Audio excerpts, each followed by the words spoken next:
Thanks. I'm new to this job. So, okay, welcome, everybody. I hope you had a good night yesterday with the great opening. Yeah, welcome to the second day of our expanded conference. Before I will talk to each artist of our 4 extraordinary artists we will present you on this panel, I will just give a small glimpse about what the day is showing up. And I have especially to a point that there will be 2 presentations in the deep space where you can see artworks from Wendi Yan and Alena Rodet, which will be shown in 8K. And the important thing about this is if you want to see that, you should reserve a ticket, which is possibly online. And the first of the presentations will start at 12:30. So this panel will not be finished, but the presentation already starts. So if you want to join that, try to go there immediately earlier to get a ticket, okay? So, and the second presentation in the deep space will start at 1300 with a work from Alena Rodet. So if you go a little bit early from here, you should get there on point.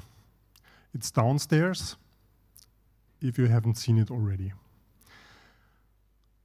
Also, we have, after this presentation, 2 sessions, paper sessions 3 and 4, which are related to research and art. And they're starting at 1400 or 1600. And yeah, there are many specialized, super cool talks you can watch.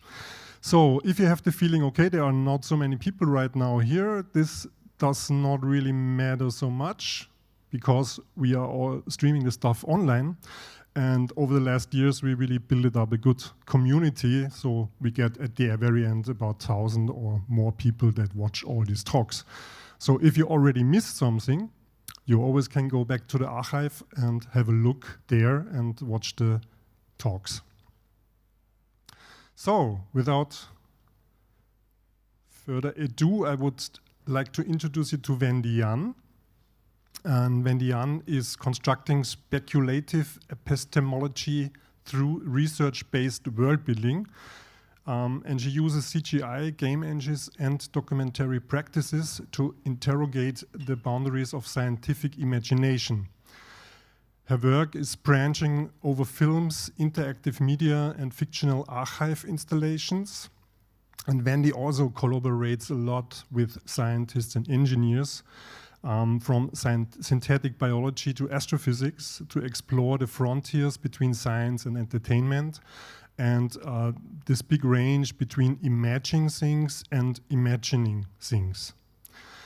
There are many more infos you can find in our biography, which you can find on the expanded conference page, where you also see all the exhibitions she had and she's planning. So without further ado, I would like to welcome Wendi Yan.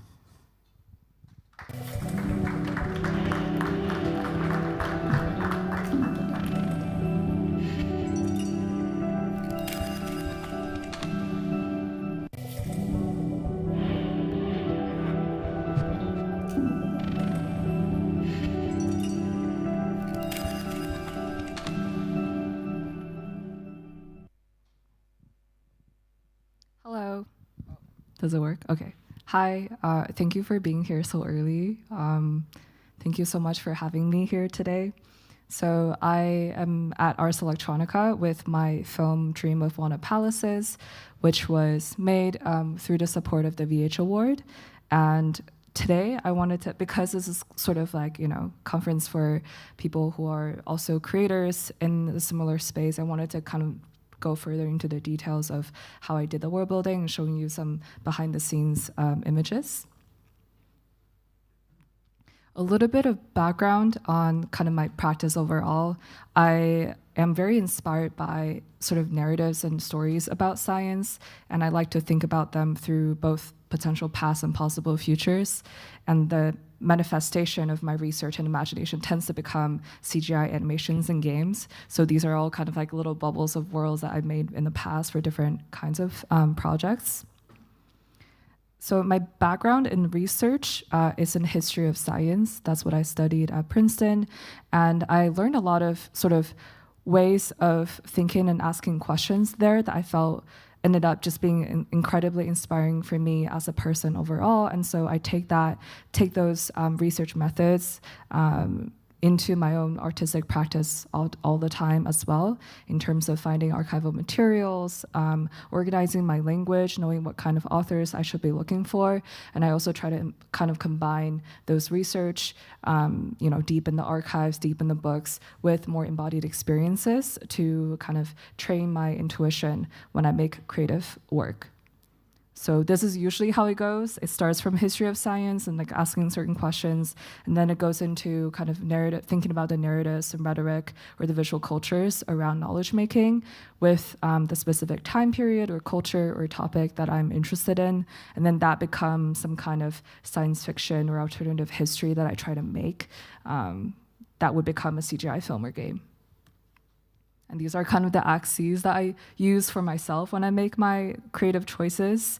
Whenever I make a film or I make a game, I'm making designing a scene or designing a 3D model, I would be thinking about these axes, like how much of it is a fiction or science or between future and history, or is it embodying textual narratives or using visual logic. Okay, so that was the brief introduction to my overall practice.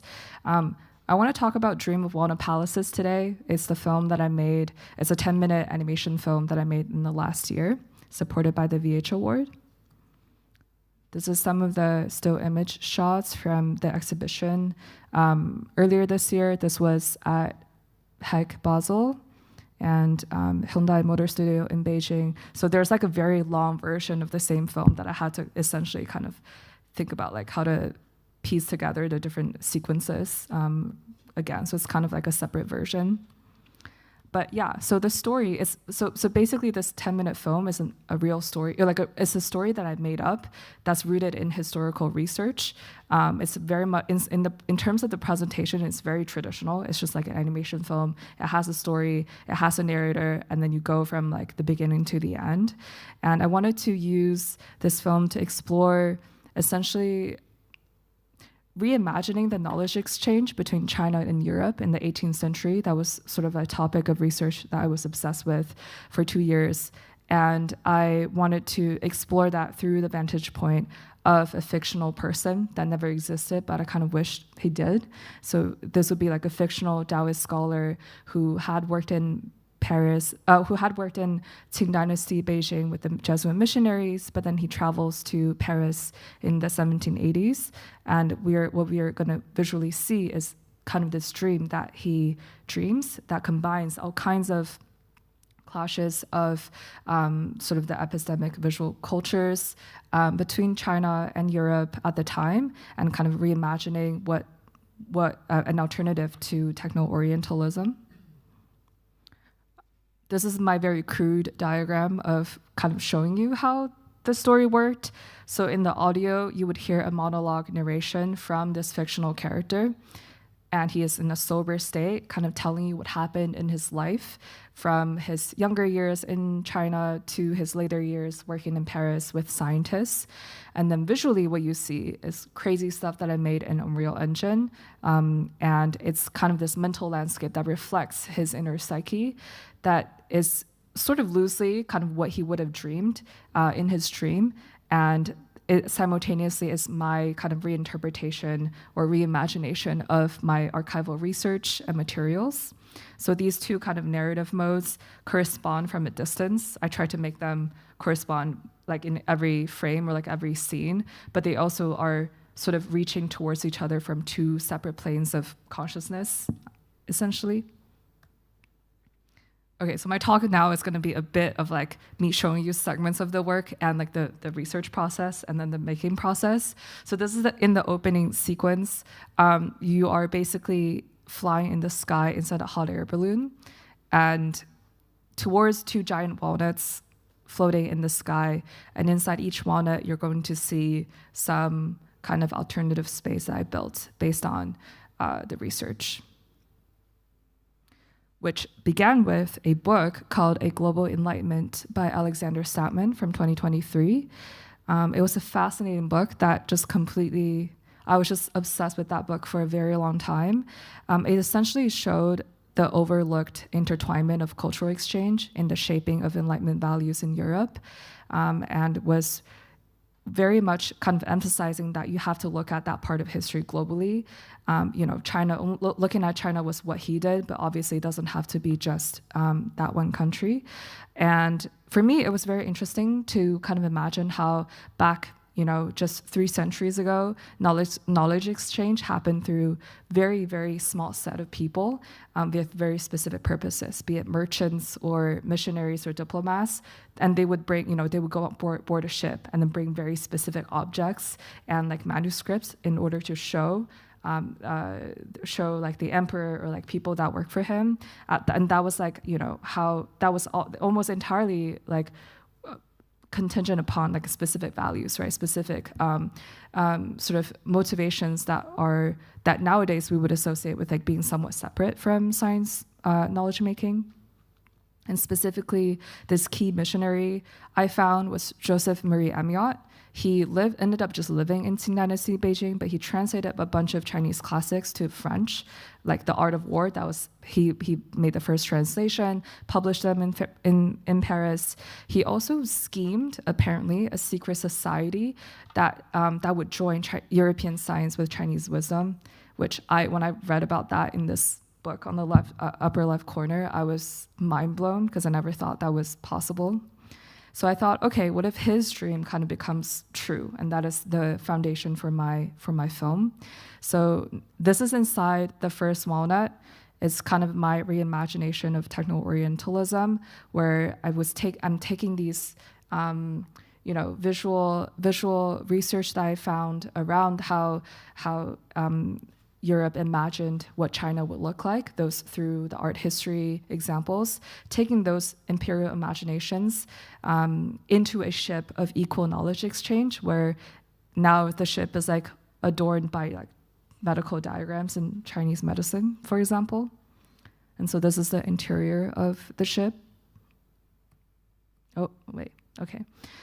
So in my research, I found this very fascinating painting in the middle that is painted by this Chinese painter around 1770s.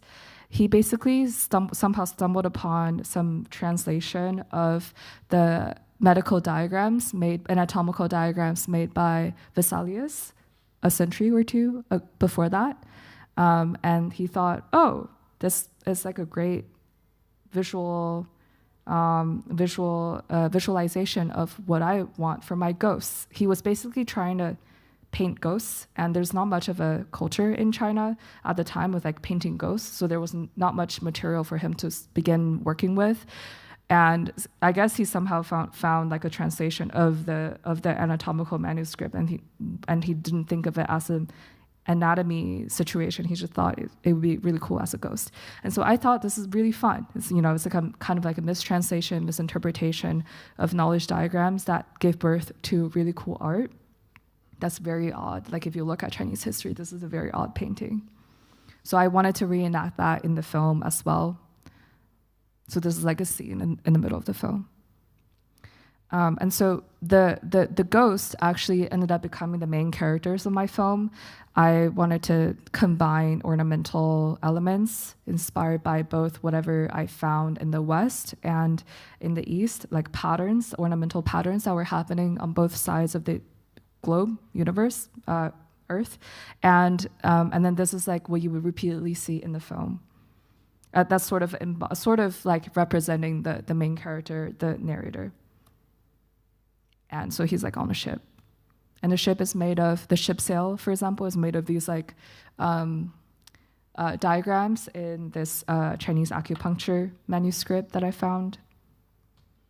And there are a lot of chinoiserie, like around this time, right? Like in Europe, there was like a huge, it was like very, chinoiserie as a pattern was very popular. And I thought it was it would be very fun to kind of take some of these elements out into 3D and put them into my ship. So I found a lot of these like paintings or like wallpaper images, and used AI. I did not say that here, but I used AI to crop out those images and turn them into 3D models that also adorned the ship as well. These like fascinating little characters that are supposed to be Chinese somehow. And yeah, and so this is like in a ship, and that has a lot of, I also used a lot of like other kind of images I found as inspirations, and then using a variety of AI tools to turn them into images of like automata, because this was like a huge thing back then, and I thought it was very fun that both sides of Earth, of the Euro-Asia continents, were very fascinated with like making little like robots, ornamental robots that would perform very simple mechanical tasks. And so I kind of made my own versions of them and have them aboard the ship. Another thing that I did was, again, in my research, I was looking at Kircher's China Illustrata, which I think is Europe's first encyclopedia around China. And he recorded these like mythical origins of Chinese scripts that look like this here on the right, which I thought was made up, but actually it was not. He was actually directly just copying this manuscript from China by Chinese scholars around that time. And I thought they were very fun, so I used AI again to turn those characters into fish. So kind of like did a synthesis of the illustrations and the characters into these like images in the middle, and then turned them into 3D models that then became like dried fish that were hung in the ship. And so these ghosts would be performing these like manual labors of carrying the fish models. And so, so I animated that inside the Unreal Engine. And we can maybe watch a little bit of that part. I must visit the other end of the world.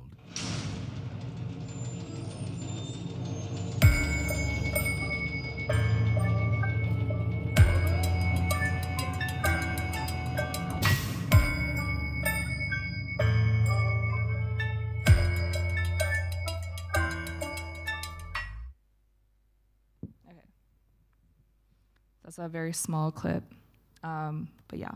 Oh, wait. So that was the first walnut. And then the second walnut was my kind of reconstruction of a lab in Paris. So there was a scientist called Antoine Lavoisier, who's kind of considered to be the father of modern chemistry. And he had this crazy big lab inside the Paris Arsenal, where he did a lot of experiments around chemistry. He hired people to basically make custom glass instruments for him to do specific experimentation. But then he also hosted crazy dinners, events with fantastical shows that would animate his enemies basically as demons. And so I wanted to kind of reimagine that setting into like a space where I'm kind of rethinking about the dynamic of scientific methods, measurements, and embodied sensibilities. So the entrance to this scene, for example, these like objects, they are modeled based on, or like I modeled them based on these images I found either in this Paris museum that I got to visit, or these other images from a very specific catalog of that actual scientist. He collected a lot of scientific instruments. So I found like a multiple 100-page catalog of just all the things that he collected. So these are all kinds of like thermometers, barometers, measurement tools.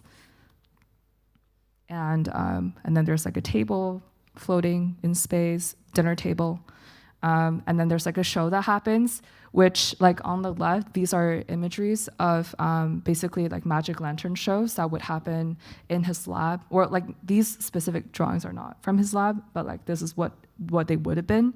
And I was also inspired by how in China you would have these like puppet shows that would also use a similar technique. So I kind of combined that in my space.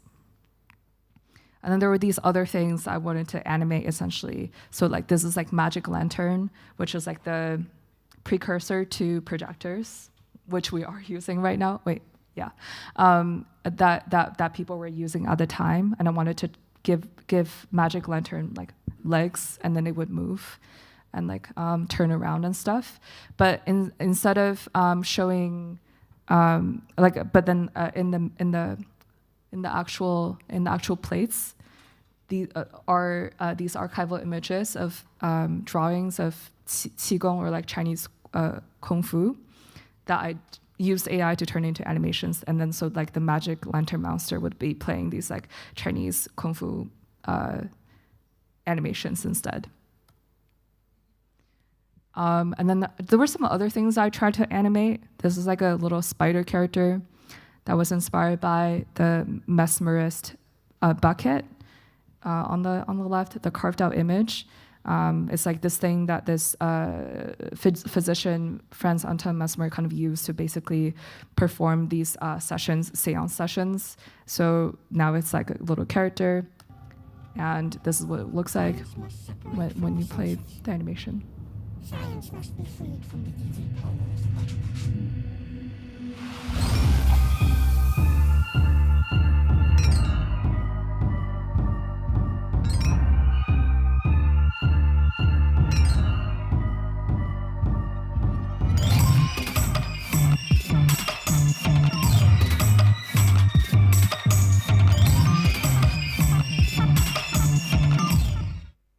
Okay, another short clip.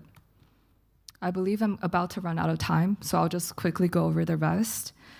There's just more. I think overall, my way of thinking about making this film was essentially like collaging ideas and imageries into a 3D form, essentially, that would animate. And then so everything, almost every frame in the film, I can kind of tell you where they came from in some way, in one way or another. So this is like another reenactment of like a illustration that was kind of that kind of stood out to me in the in the research process. And then there's like, at some point you're in space. And that was inspired by all kinds of other research I was doing, like visits I did in Beijing, seeing like older Qing Dynasty, like giant astronomical instruments. And so at this point in the film, like the character would be like kind of performing like Tai Chi inside this giant instrument in the space, kind of like reflecting on the relationship between embodied knowledge that is hard to measure with measurement as a very core part of what we now consider to be scientific methodology. Like, how do you resolve that, reconcile that? Okay. Oh, very last thing. Just wanted to say, one last thing. Okay, and then towards the very end, I did this other thing with like, so this is Lavoisier and his wife. That's like a very famous portrait. And so basically, I wanted to kind of, because I wanted to reimagine the history of it, so I used AI to basically turn that image into all these other weird images of like people doing kind of like embodied experiments with like floating glass objects, because as a way of like kind of like towards the very end, like in the very last scene, to show like, oh, maybe there's like other kind of histories possible. And so this is the very last moment. Okay, thank you so much. Sorry that was a bit rushed.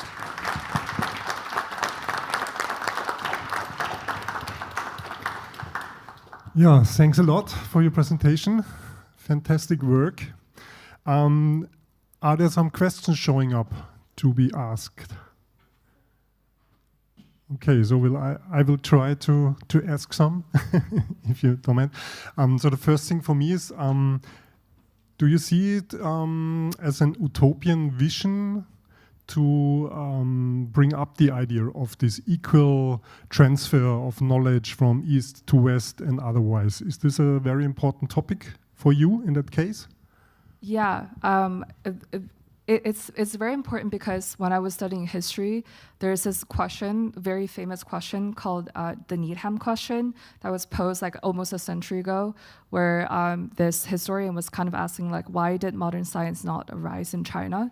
If China or basically in the East, there were all these really cool culture and tradition coming from that part of that part of the world? Why did modern science not come from that part of the world? And so that's kind of a question that I would just inevitably run into all the time. So for me, it was really important to kind of look into like, okay, so then what happened when the modern science was formed?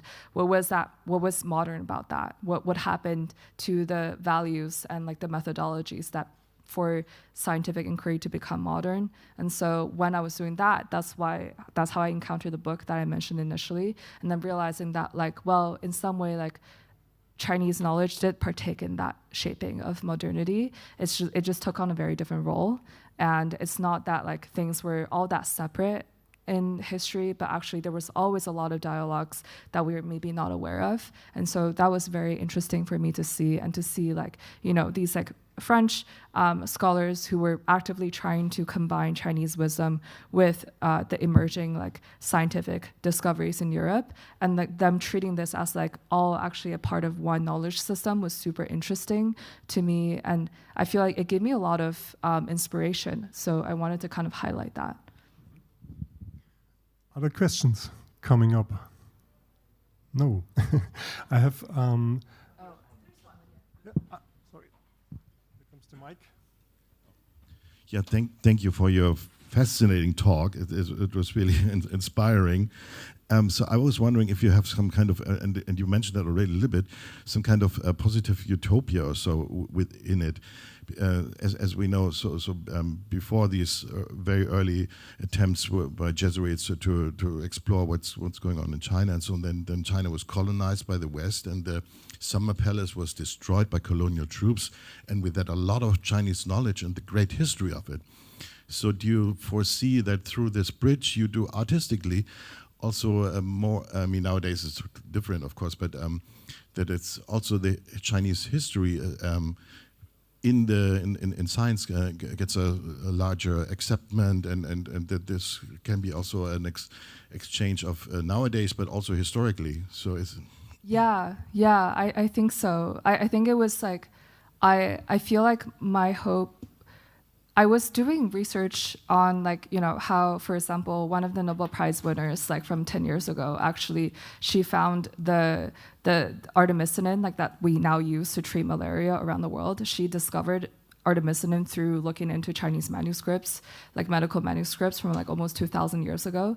Things like that where I'm like, I feel like there are a lot of wisdom, and I don't mean to just talk about, like for me, I'm Chinese, so this is like where I go, but I feel that, you know, in all parts of the world, there's all these knowledge that were accumulated in the past, you know, through generations of people, kind of like their experiences and like whatever methods that they use that are still valuable. They're just not translatable yet in the language that we use now for like what is rigorous and what is what should be believed in, because now we have this whole thing called modern science. And so I think for me, this is kind of like my way of imagining, so I guess like some kind of utopia where all these knowledge that arise out of very different kind of starting points are able to talk to each other, essentially. Yeah, I think we are running. There's one more question here. Then we take it, and then we have to make a break for the next speaker. A very short one.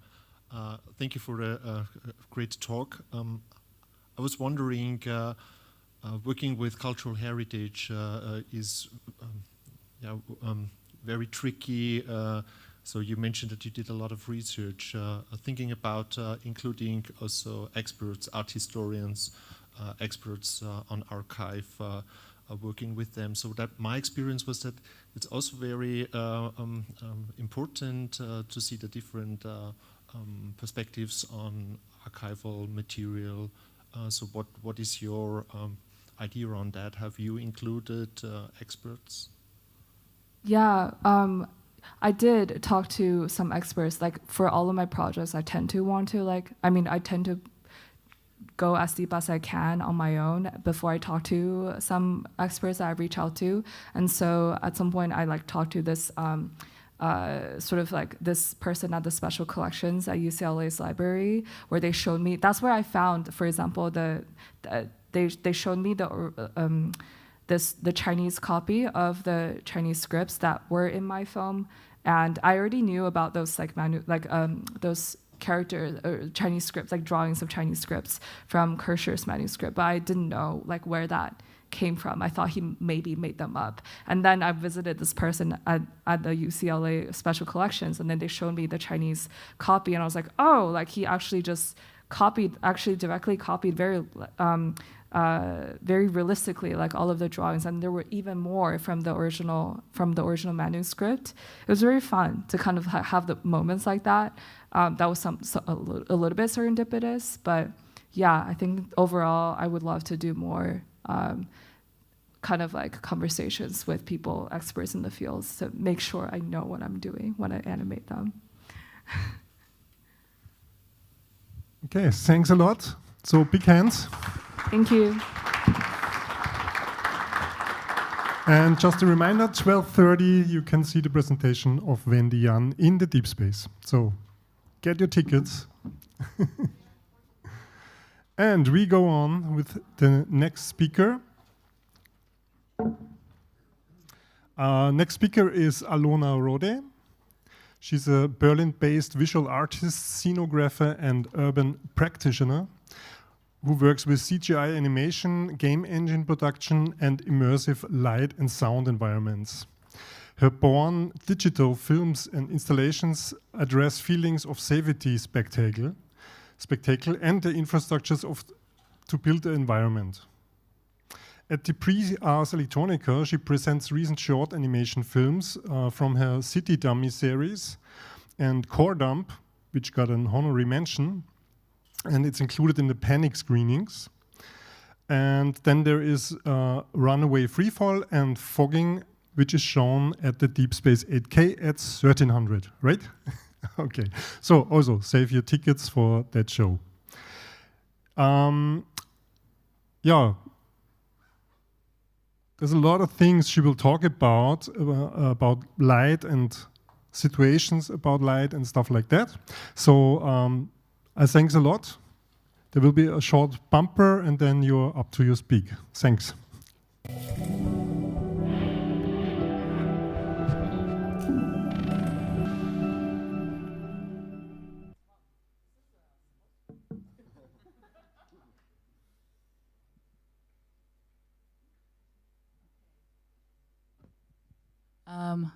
You hear me? All good? All right. Can we turn off these lights? Just keep the light on me if you need it. If you don't, that's also good. Okay, so hi, my name is Alona Rode. I'm happy to be here. Thank you for the invite. And I'm happy to show my work also at the Deep Space. Let's see, I've never been there. I don't know how it feels, but it sounds spectacular. So let's see. So I will talk about my series City Dummies, which is a series of animation films. Most of what I will show is actually not works that will be in the presentation, I mean in the Deep Space. I will start with cities. So cities is my personal favorite. I did grow up in the countryside, but I love cities and I'm inspired by cities, and I think I'm not alone on this. Most people live in cities. Most people choose to live in cities for practical reasons or for more inspirational reasons, such as having a good coffee in a coffee shop in the morning or going to a museum, etc. But what I'm most attracted in the city is kind of really the mundane things, the infrastructure, a lot around safety and security, and we'll get a bit deeper into that later. Also, what I'm in particular interested in is the nocturnal city, which for me is another city. So I take my practice from, or my inspiration from, a text called Night as Frontier, Colonizing the World After Dark, by Murray Melvin. He was a sociologist, and it's a very early text describing his fascination with this phenomena that at the time was quite early, of people who choose to live at night. And he described it as people who are a bit kind of in the frontiers as in a lot of people who are a bit on the sides of society or in the subcultures of society. And it is like that also today. Of course, you have different types who are awake at night. You have guards, people who work in late night shifts, firemen, policemen, etc., women. And you also have people who choose to live at night. Nightlife people, music, industry, etc. So I look into that, and what he described in particular that caught my attention was that he says that night is another time and place. So the same park, you could move there and hang around there during the day, but you would never pass by there at night because it's dangerous, or you feel like it's dangerous. This is especially true about women, who throughout various cultures are always recommended not to enter darkness in the city. So this is a big part of my practice. I kind of enter darkness, invite people to enter darkness with me. This is a practice of mine described as night walks and other types of activities at night, which we won't get that deep into. I'm showing you this first work that is one of the last works I did that is kind of an installation work, which is the core of my practice. The core of my practice is installations, sound and light installations, with a lot of movement and events that happen in them, sequencing. The work that we will see documented here, let me play it for a second. Can you lift a bit the volume? Yeah, just a bit.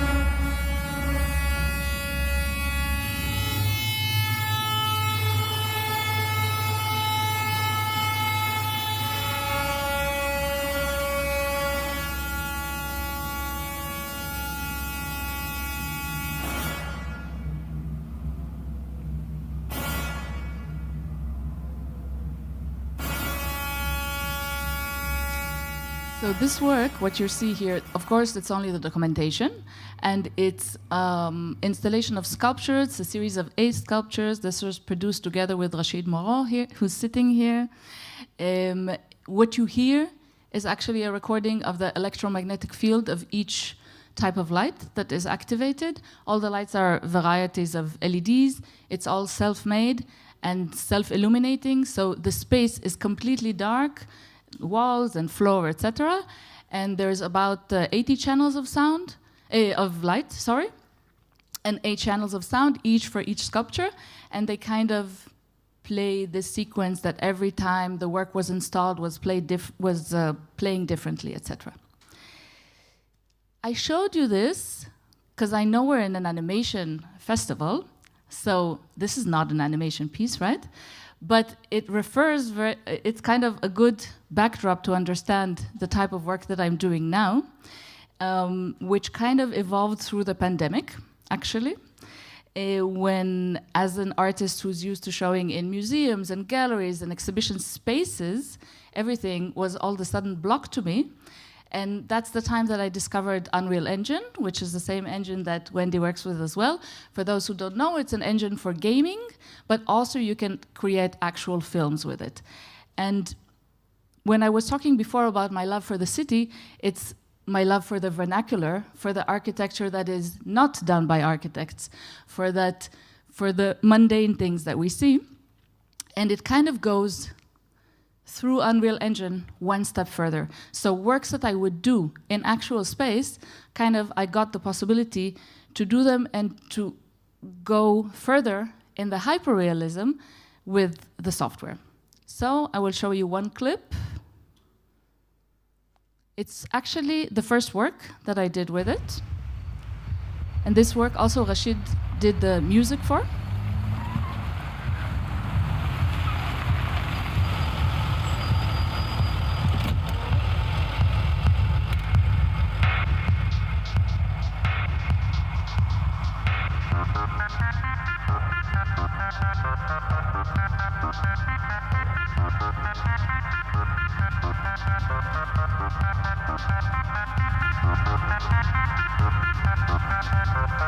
A bit more? Not light, volume.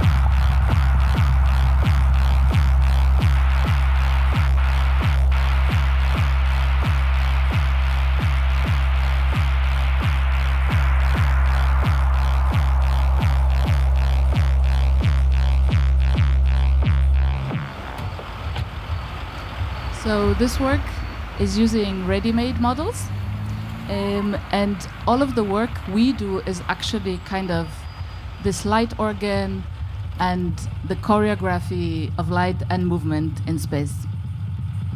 I don't know if you can recognize here, but inside, anybody sees what this is inside? What is it? E-scooters. It's e-scooters. The name of the work is Juicer, the juicer, late shift. The juicer is the person from Lime who would collect the cars at night, the scooters at night, and kind of recharge them. That's the juicer. He works with, of course, the amount of as many e-scooters as you collect, the more money you earn. So it's a very precarious job. And now if you can put the volume higher.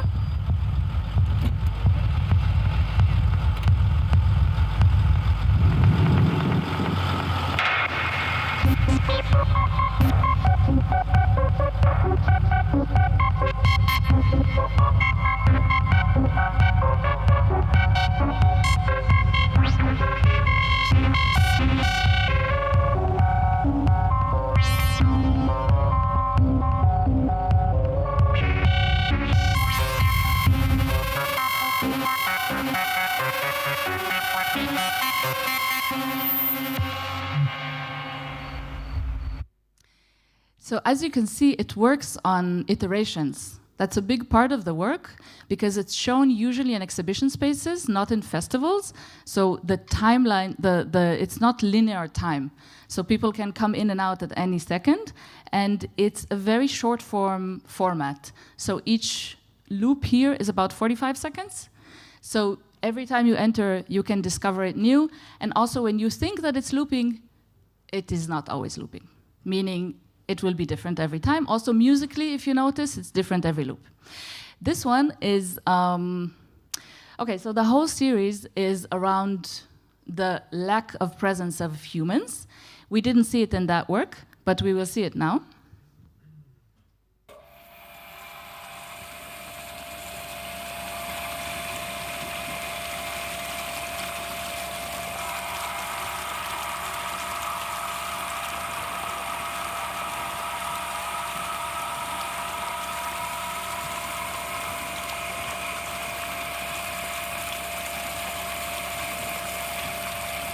This work was developed actually when the war with the assault on Ukraine by Russia started, and there was a lot of talk in Germany. I live in Germany, in Berlin. There was so much talk about energy and about gas and the costs, and they were really panicking. Actually, the problem was never solved, as you might know. It's still an issue with who buys from Russia and what, and I kind of enjoyed the ability to play with the different materials and iterations again. Following script is a topic that in animation is pretty common. Usually there is a script, or often there would be a script. The work with Unreal Engine is so, you have so many technical issues to deal with that often you kind of have to change course. So very early on, I discovered that the best for me is working without script, which means that the work kind of really develops. It takes so long to produce, and it's such a process that you have your hands on at every certain moment that you don't have to decide. So for me, it's I have a vision, I have an idea for something, and then we start modeling it, we start playing with it, we see where it goes. I'll give you one example. This is just the beginning of where the idea started from. It's a work called Runway Freefall, which will be screened in the deep space. And this is the beginning of it, which is kind of where I thought it begins. And then it goes elsewhere, and I will not spoil it, because you will have to just go and see it. The presentation is at 1 at deep space.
One of the more cinematic works, and it's about 4 minutes.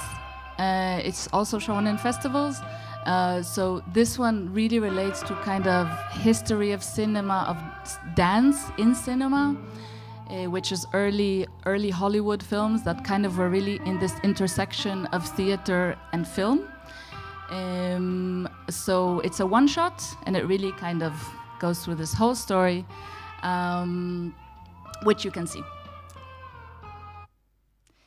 Imitation of life. So as you can see, the quality of the renders in Unreal Engine really allows a high level of realism in what I described as post-cinema. So everything, it's 100% CGI. There's actually no AI involved at all. The time most of this was developed was very early stages of AI that it couldn't be used, but also now we actually hardly use it.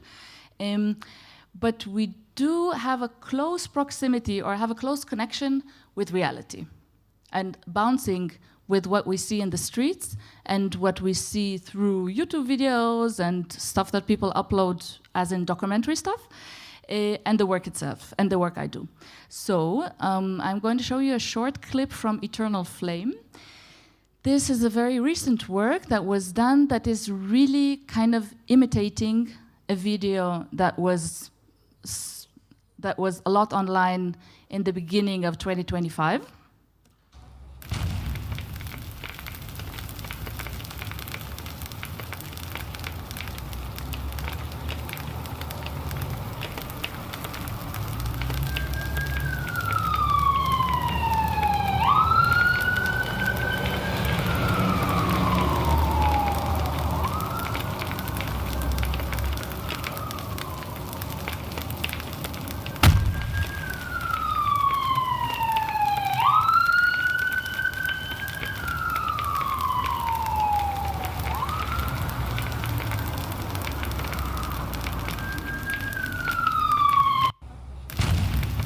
Yeah, so I'm sure some of you know where this footage comes from. Maybe? Yes? No? Okay, I'm gonna tell the story. So it was on the 1st of January, so on the Sylvester, so to speak. An American guy, he was maybe 34 years old.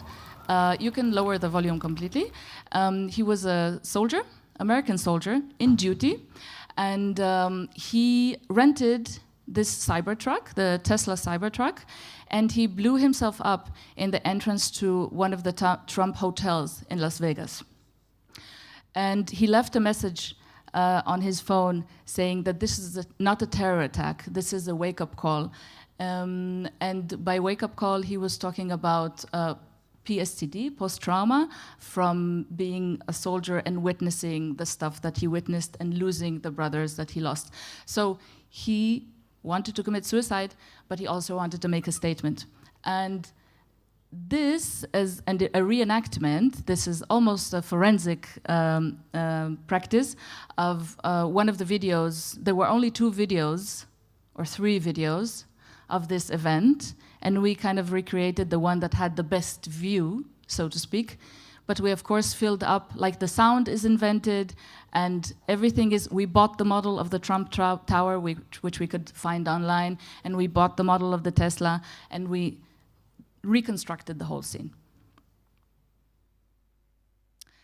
The last work I will show, and I'm not late, that's good, is one of the games. So I was working with this, or me and my team were working with this software for quite some time, for 2 or 3 years, and we didn't do any video game.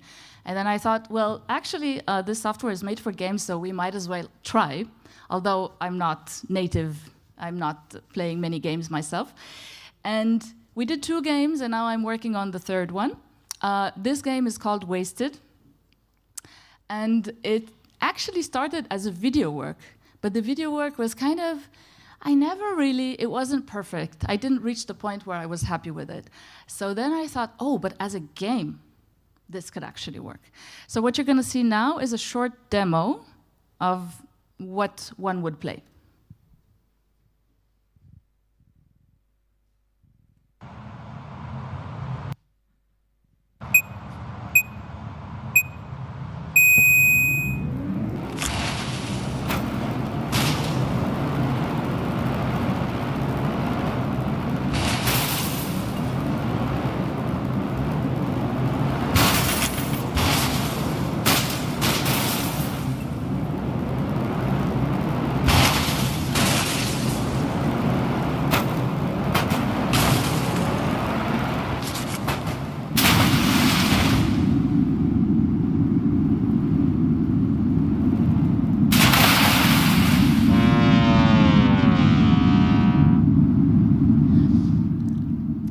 So the game is a bumper car game.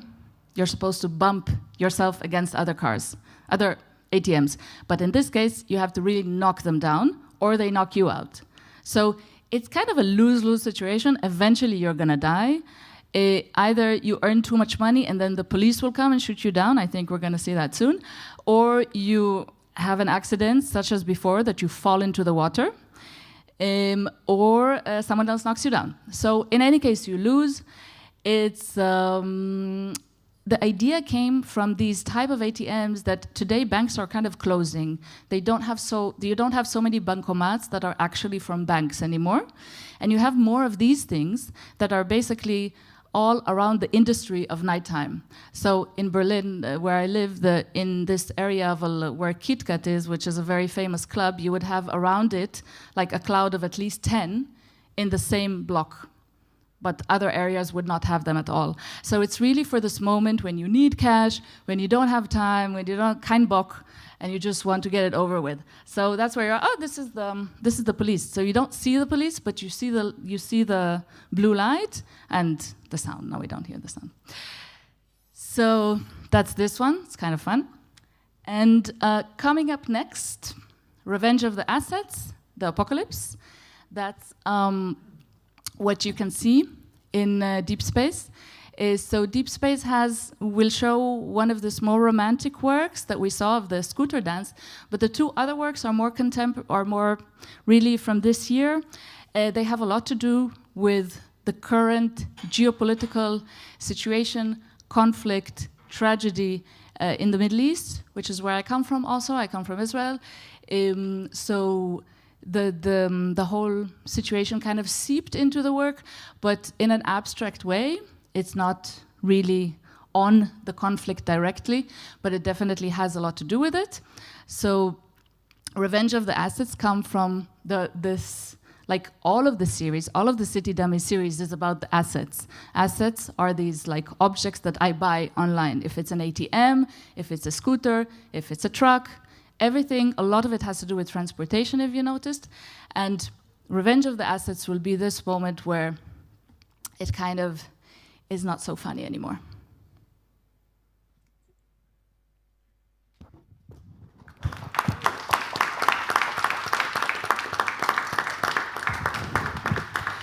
Thanks a lot for your talk. Now it's time for a short Q&A. Are there questions coming up? Here's one. Thanks a lot. So, thanks a lot. Regarding the game project, did you test? I really liked it. Did you test this out in a game community, or is it rather an artistic project that you did for you and for your team and for yourself? Because I have the feeling, for example, on Steam, I mean, of course, there's millions of ideas and so, but I don't know, there's still a lack of fresh ideas sometimes, to my mind, and this feels to me like a cozy game, but still with an important topic or with critical topics. It is on Steam. It is on Steam, and it's mainly made for exhibitions because it's so simple. You're not going to play it a million times at home, right? So in exhibitions, it's you come and you have to get it immediately. Otherwise, people will not stay. So the two games that I did are very, very simple. I mean, it's not simple to do or it's not simple to think about, but it's simple to use. So it's mainly made not for myself privately, but to show it in the world of exhibition making. And it works together. It's shown usually next to the videos and everything. I didn't talk about this at all, but the scenography of space is a big part of it. So even if you're seeing the very romantic film of the dance, you will have these like booms or like sirens and stuff happening in the background. So everything has its own space. It's important that you can watch the works well, like with not too much cacophonia, but there's also a seeping in and a narrative of what comes first, and some walls that are dividing, like temporary walls that are part of the sculptural thinking. So I come from sculpture, installation, and scenography, so it's a lot about space as well. And the Steam community, how's the reactions? Mixed reactions, good reactions, or No, just not enough. Just not enough Okay. reactions. You're most invited to download. I mean, it's only for PC, and you need a controller. You can play it also with the keyboard. But I don't know. All of my friends, no one has a PC even. So, but I'm really not. I'm not a native to this community, but. Everybody's invited to download it and to rate it and to et cetera, so people know about it for sure. Thank you. Yeah, a lot of questions I have in my mind right now.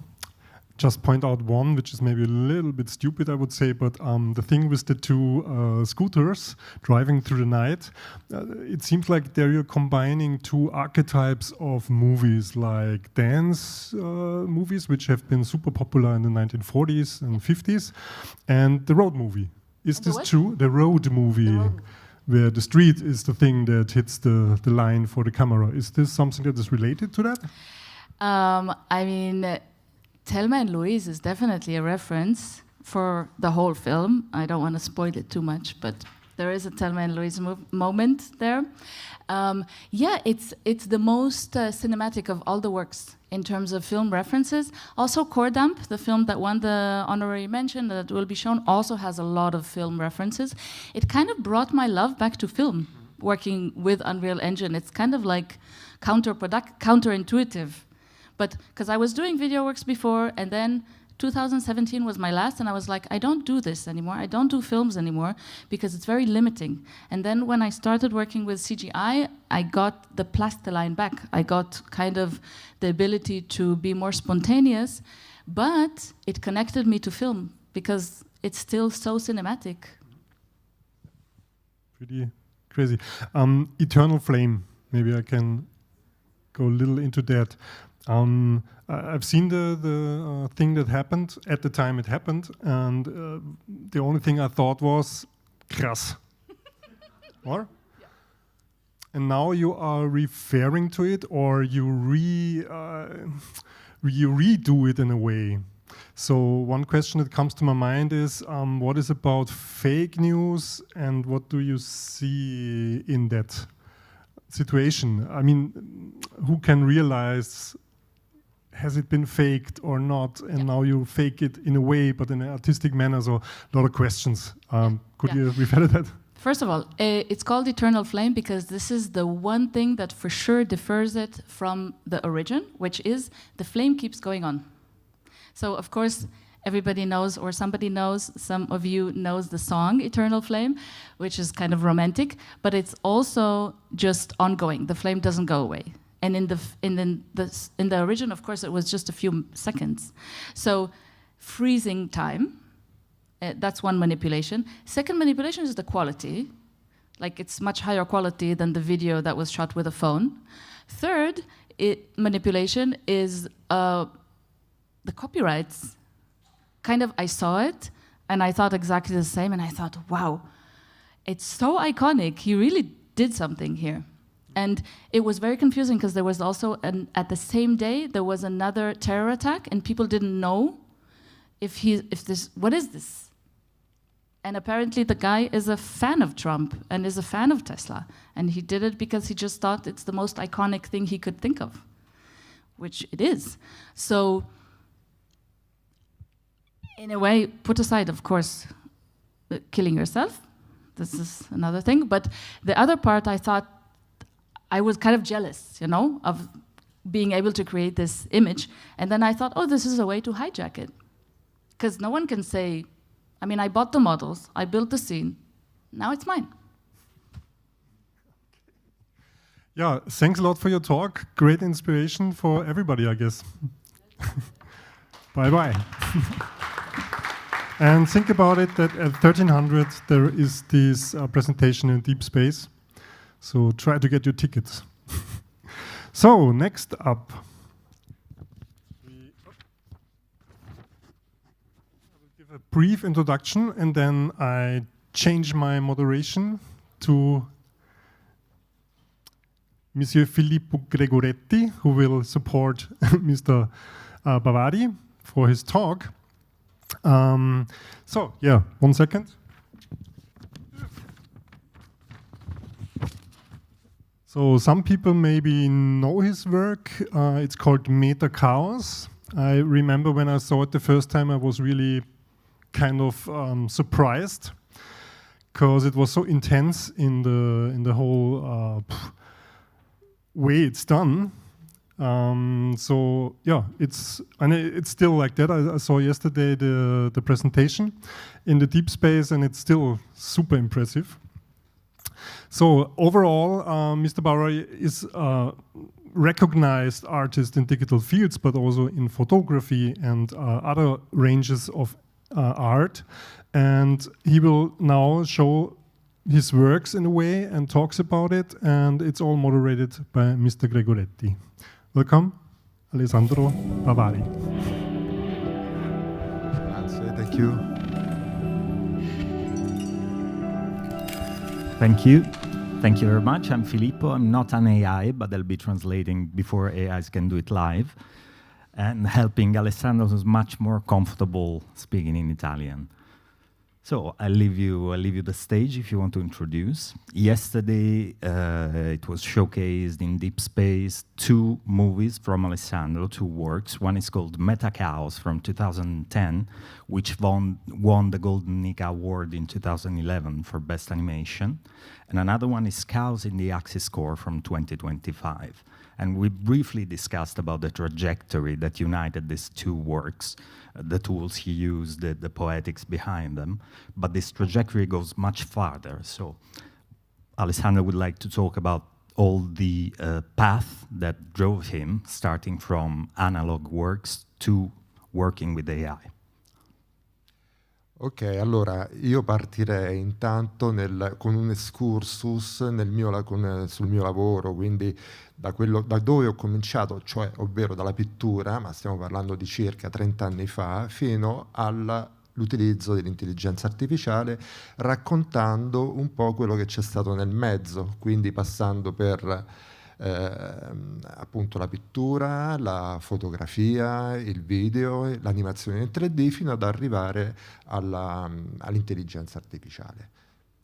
So Alessandro would like to, as we briefly mentioned, to talk about the excursus that brought him from painting, that was about 30 years ago, up to 3D modeling and 3D video making, up to using artificial intelligence to produce his works. Ok, allora, intanto ecco, questa è della semplice pittura d'olio, cioè classica pittura d'olio, dove ho iniziato una ricerca, diciamo, concettuale attraverso tutta una serie di forme, di simboli, che poi ho cercato di portare avanti attraverso la fotografia e poi in qualche modo ritrovarla e replicarla dentro quello che ho fatto, all'interno delle animazioni, in particolare in Metacaos. Io adesso vado avanti con... Vai. This is an oil painting. Di che anno è? Queste cose sono state fatte circa 30 anni fa, Okay. una trentina di anni fa. This is from about 30 years ago and are oil painting works. And he tried to work with symbologies and shapes in order to create a certain poetics and a certain image. And it's the same research that he brought forward. And then he moved into 3D video making and AI. Poi, naturalmente, in parallelo io mi sono occupato di fotografia e ho cercato di mantenere lo stesso tipo di linguaggio e lo stesso tipo di concetto con appunto tutta una serie di scatti con quello stesso tipo di tenore che avevo appunto cercato di ottenere con la pittura. In parallel, he's been working with photography intensively, and he tried to bring the same kind of symbolism of visual philosophy into his photographic works. Questi sono scatti fotografici fatti in strada, è sostanzialmente street photography e sono graffiti trovati sulle pareti, sui muri. Queste sono fotografie che ho fatto credo in Moldavia addirittura, quindi nei paesi dell'est. These are shots from graffiti he found on the walls, and these are probably from Moldova. Right, in Eastern esatto. Europe. He's been traveling around Eastern Europe working on street photography mainly. Quindi sempre cercando di mantenere quel tenore astratto dei lavori precedenti, ho continuato a fotografare, diciamo, scene architettoniche come questa, ad esempio, dove che poi ho in qualche modo replicato all'interno come fonte di ispirazione, all'interno cercando comunque di mantenere il mio linguaggio, la mia poetica all'interno degli altri lavori, ho mantenuto comunque all'interno di Metacaos, che è stato comunque uno dei primi cortometraggi, diciamo, complessi che ho fatto.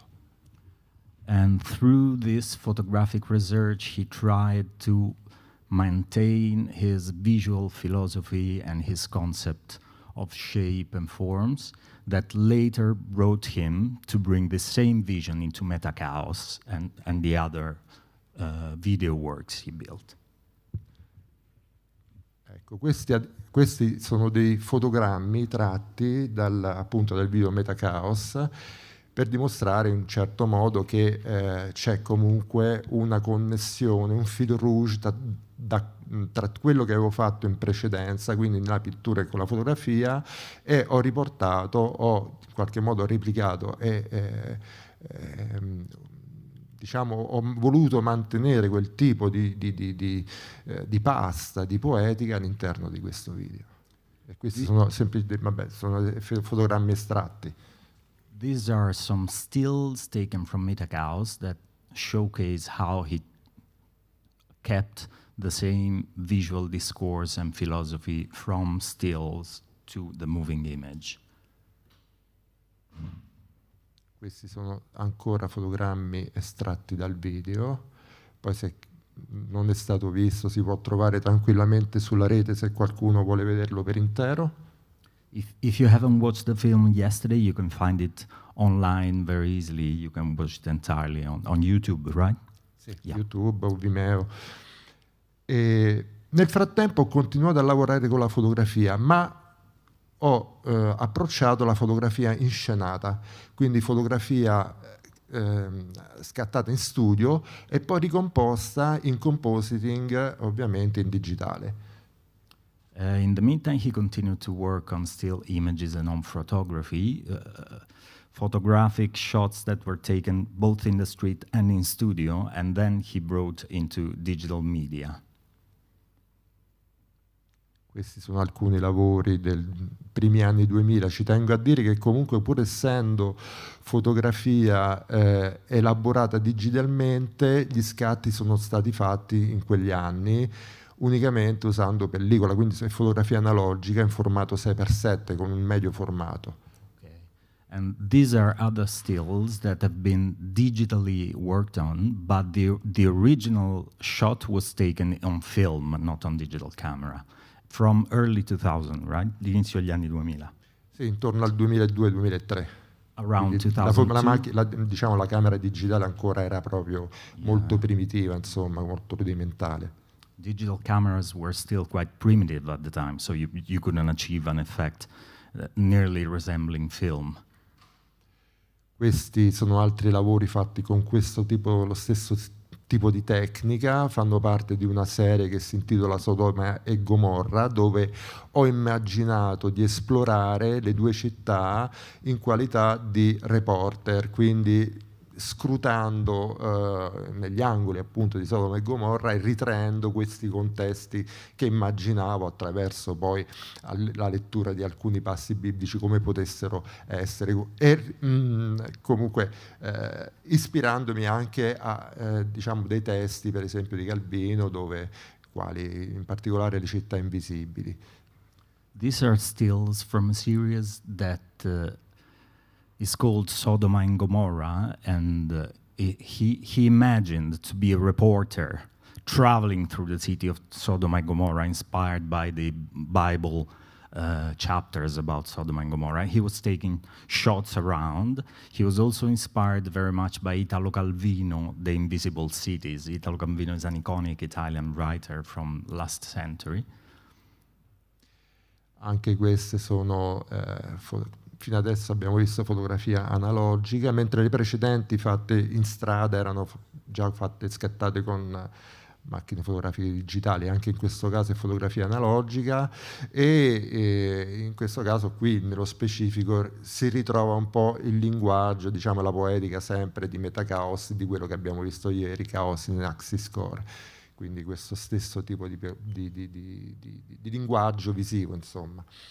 These are more analog photos, and as you can see, it's already perceivable the same visual language and philosophical imprint that you could see in Metachaos and in Chaos in the Axis Score.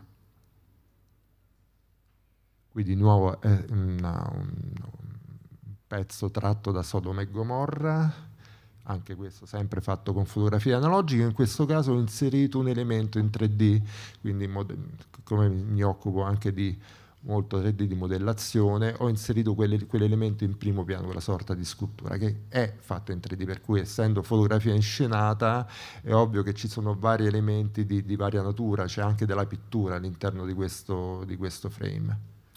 This is another work that started as an analog image, and then it was digitally processed and some 3D elements were added, especially this element in foreground, because Alessandro works a lot with 3D modeling, and there's also some painting inside, right? Some elements hand-painted. Anche questa è molto molto vecchia, questa la fece proprio nel 2000, ricordo ancora, per cui questa è composta in maniera anche abbastanza rudimentale, ma volevo questo trattamento molto più vicino alla pittura. Infatti si vedono delle macchie, degli elementi che riconducono alla pittura. Stavo uscendo dal periodo della pittura, diciamo. È sempre una foto analogica, sì, questa. Sì. This is another analog shot that was digitally processed. This is from 2000. He was trying to achieve this painting-like effect. It was a moment in his life where he was transitioning and getting out of painting, moving into photography and digital imagery. In ogni caso ho continuato a occuparmi anche di pittura, perché sono tutti elementi che si aggiungono, sono discipline che si aggiungono comunque a tutti gli strumenti che utilizzo per arrivare a un determinato risultato. Però poi alla fine si raggiunge, diciamo, una sintesi, un tutt'uno che credo di aver raggiunto in parte adesso utilizzando l'intelligenza artificiale, e ci arriveremo fra poco. And this is all part of a process. He continued painting, and you continue painting right now. He continues working with all these techniques that are all elements that then can be summarized into the sort of poetics that is in his latest works, such as Chaos in the Access Core. Qui ritorniamo a fotografia di strada. Io adesso sto facendo vedere queste fotografie perché si ricollegheranno al video che vedremo alla fine, perché ho portato un video dove si sintetizza praticamente tutto questo lavoro che ho portato avanti nel corso degli anni, ma non tanto il lavoro in sé quanto la ricerca estetica che ho perseguito negli ultimi 30 anni. This is another element of street photography, and the way we're going to do the talk today, we're going to close with a short video called Democracy, if I don't go wrong, right? Di che anno è? Il video è adesso, del 2025. Okay. It's your latest video, right? It's his latest production. It's a 4-minute video called Democracy. We'll do it at the end. So we'll get some questions first, and then Alessandro wants to close with the video. And you will see how this sort of imagery is still very present into the video productions he does using solely AI. Anche perché io per addestrare l'AI ad utilizzare questo tipo di immagini nel video ho fatto tutta questa serie di scatti.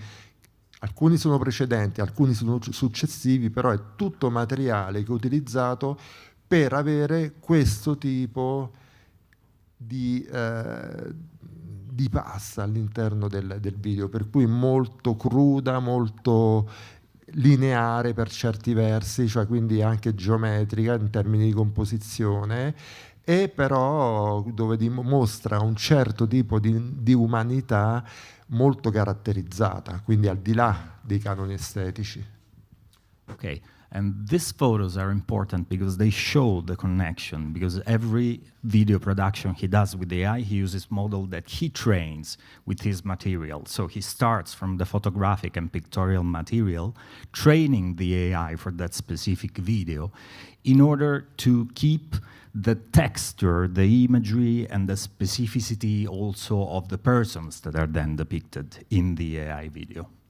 Allora, queste ultime 3-4 immagini le ho utilizzate sempre per il video, ma in realtà qui sono ritornato alla fotografia inscenata, e sono immagini che ho realizzato per un libro che ho realizzato insieme a mia moglie, che si intitola Kill the Covid, ed è un mockumentary, un horror rurale ambientato in Italia, il cui tema è proprio il Covid.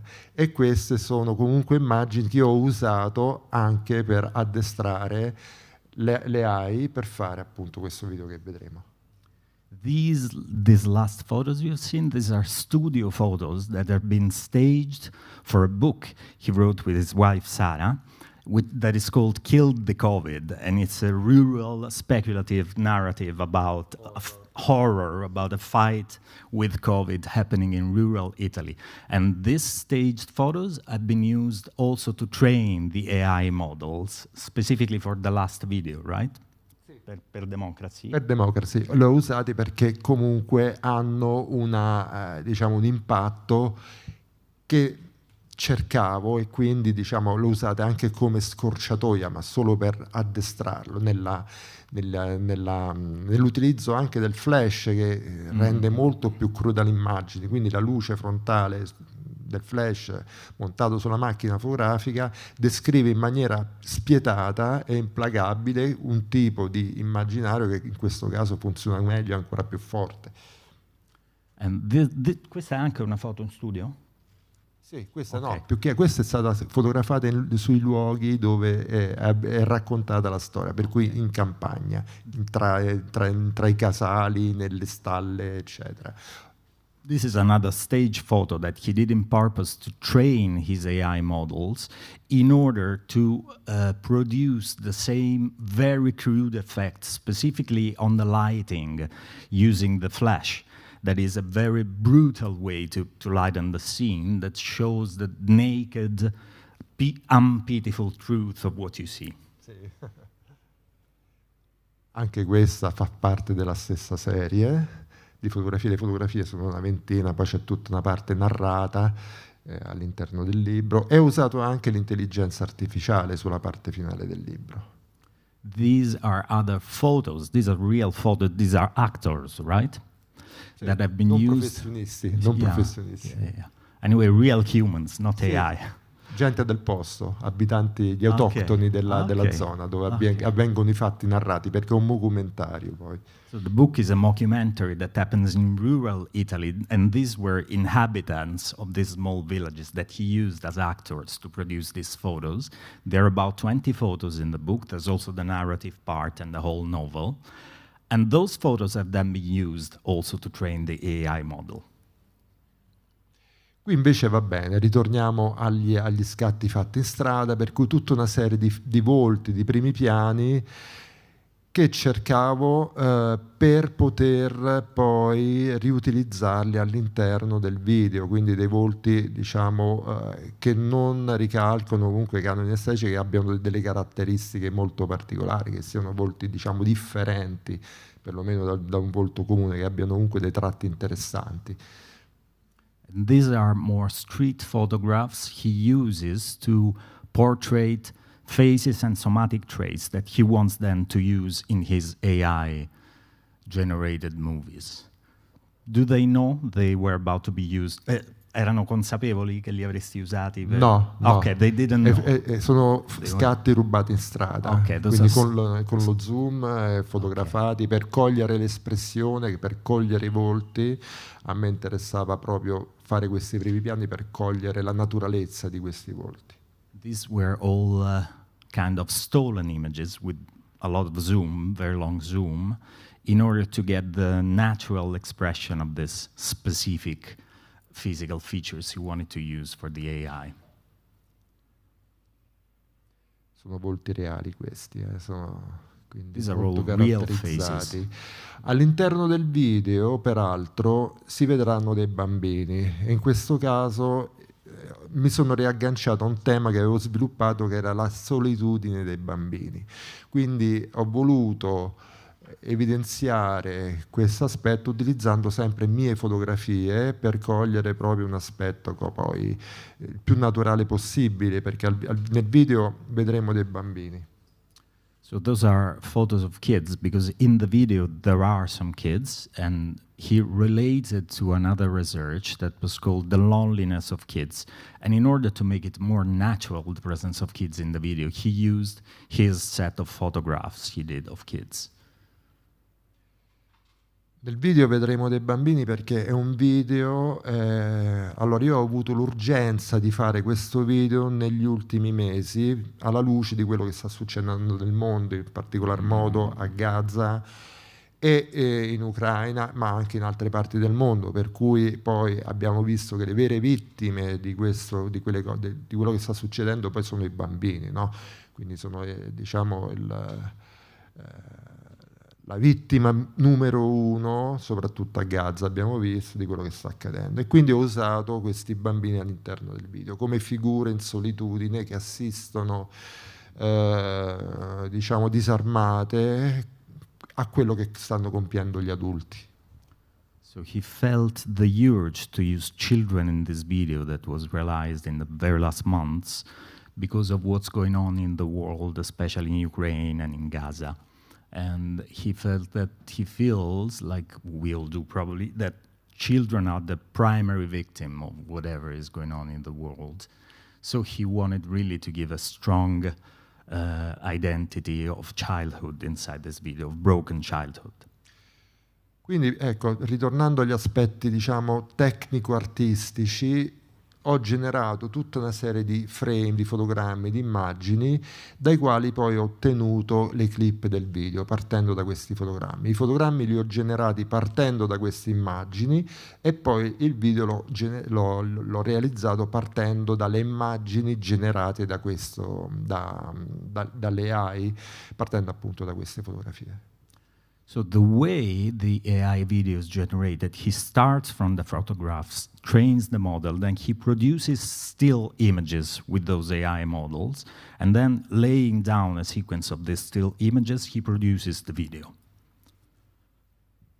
Queste sono alcune immagini poi generate con le AI partendo da tutto il lavoro precedente. Diciamo, poi rappresenta un po' la sintesi di tutto quello che ho fatto, ma partendo anche da Metachaos, perché comunque il mio modo di vedere, di lavorare è cercare un contrasto tra, per dire, utopia e distopia, però in questo caso è solo distopico il video, quindi non c'è proprio via d'uscita.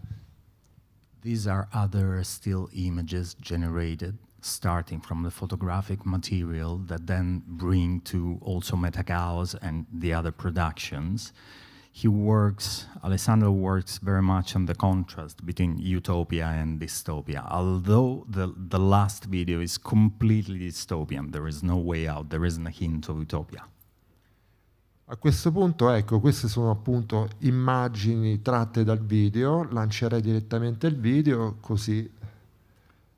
Do we have time for some questions before showing the video? Sorry, I didn't keep track of time. I would like to ask some questions, maybe, or one or two. Maybe there are someone who has a question directly. So I'm gonna try to summarize all my impressions I have about your works, and it's really impressive. So I'm always wondering, what is it? And now I guess I have a kind of a clinch. Are you, or could I say that you are a kind of a universal artist, like a classic Renaissance painter, right? So you have a very good idea about composition, which is the main thing, I guess. Yeah. Molto impressionato dal tuo lavoro, tanti complimenti. Thank you. In qualche modo si chiede se tu ti consideri una specie di artista universale in chiave rinascimentale, con un grande occhio per la composizione. Sì, diciamo che sono nato lavorando, ho studiato le belle arti, per cui diciamo la mia matrice è classica e naturalmente quella incide su tutto quello che è la composizione estetica dell'immagine. C'è sempre una ricerca estetica, seppur poi rivista in una chiave contemporanea e rimodernizzata anche attraverso queste tecniche, fondamentalmente. Yes, definitely yes, and he studied fine arts, classical artistic studies in Italy in the 80s. Negli anni 80 hai studiato all'Accademia? Negli anni 80, sì. In the 80s, in the Fine Arts Academy of Rome. Me too, I was there. Little age different, we didn't hang out together. But, so yes, definitely there is a lot of influence from classical art in his work. What I find most interesting about, and this is maybe not a question, but maybe something we all can think about, is that a classic artist that has such a deep understanding of new technology is willing to use AI, which is a big discussion right now in any kind of dimension. So maybe it's not a real question I would ask you, but maybe we all can think about it, what this means if somebody who is so elaborated in his work knows why he uses it maybe. And the most important thing is how to use it, because this is the key, I guess, to understand it in the right way. Okay. So thanks a lot for your presentation, and thank you. Thank you very much. We can show the video. I translate what you told him later. Can I also ask one more question? Okay. Sure. Yeah, first of all, grazie mille per la presentazione. Grazie. But my Italian is too rusty to ask the question in Italian, so I'm just going to say thank you for the presentation. I really like that you used so much analog so much analog aspects in your work, and I was wondering, do you think that if you took away those analog aspects from where we work, would there still be that much of an emotional impact with what you do with your films? Pensi che se levassi tutti gli aspetti del lavoro analogico che porti dentro questi modelli di AI potrebbero avere lo stesso impatto emotivo? No, penso di no, perché nella maniera più assoluta, perché comunque lavorare con tutto quello che è il retaggio, diciamo, tecnico, chiamiamolo analogico per la fotografia, vabbè, in generale pittura, fotografia e video anche, perché io ho girato anche dei video, insomma, per fare Metacaos, le ambientazioni erano tutte quante girate con la telecamera. Diciamo che riesci ad ottenere una sensibilità che ti consente poi di avere un risultato, diciamo, diverso. È come dire, chi lavora con il 3D magari a volte non ha mai preso una matita in mano. E questo non aiuta perché lavorare, diciamo, farsi le ossa su tecniche di natura classica, analogica, ti aiuta poi a sviluppare una sensibilità, un'attenzione maggiore sulle cromie, sulle luci, sulla composizione, su tutta una serie di aspetti che a volte possono essere dimenticati o trascurati, mentre invece sono fondamentali, perché sono la matrice dell'arte, partendo dal Rinascimento ancora prima, i bizantini, per cui c'è questa cosa che è fondamentale, secondo me. So the short answer, no, but he thinks that starting from analog techniques is very important because it leads you to have a relationship with the image that is obviously different and not mediated from a machine, and makes you kind of trains you to work on composition, on lighting, on balances of colors and of blacks and whites that are obviously different from what you can achieve while working on a 3D studio package or in Blender.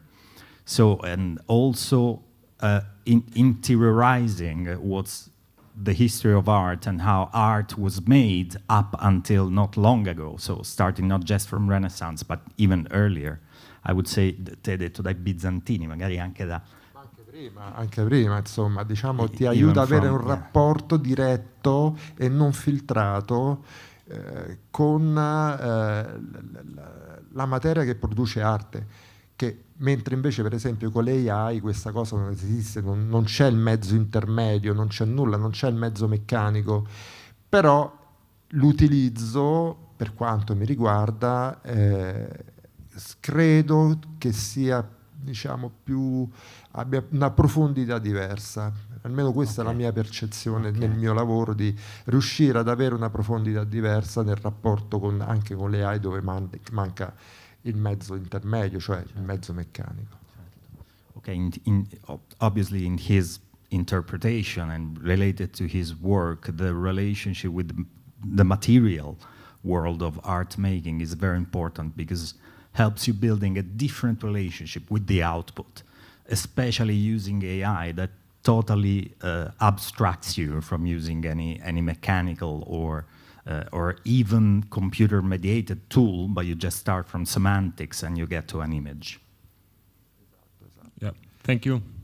Grazie. Thank you very much. So now we show Democracy. If you want to see Alessandro's videos, they are available on YouTube and on Vimeo. Sì, right? sì. Un'ultima cosa che volevo dire. Io ho studiato musica per diversi anni, chitarra classica, quindi è una formazione classica, poi ho interrotto perché ho scoperto il rock e quindi mi sono dedicato a quello. Poi alla fine ho interrotto tutto perché erano troppe cose, non riuscivo a fare tutta, a fare musica, a fare queste cose qui. Però ci tenevo a dire che la musica del video è una musica generata con le AI sulla base comunque di una precisa chiave semantica, generando poi decine se non centinaia di brani e ritagliando i frammenti per ricostruire una traccia che avesse un senso logico e una sua estetica, insomma un'estetica compositiva che funzionasse anche col video, ecco, pure quello. Alessandro comes from classical music. He studied classical guitar, then he discovered rock and quit classical guitar, moved into rock guitar, and then he gave up music because he didn't have time to work on both image and music. But he wanted to say, and it's very important, I think, that democracy music was created by him, mediated by AI, and through a very specific semantic research, he created hours and hours of music, and then he edited it piece by piece in order to create the soundtrack of democracy. Thank you.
Okay. Mal sacken lassen.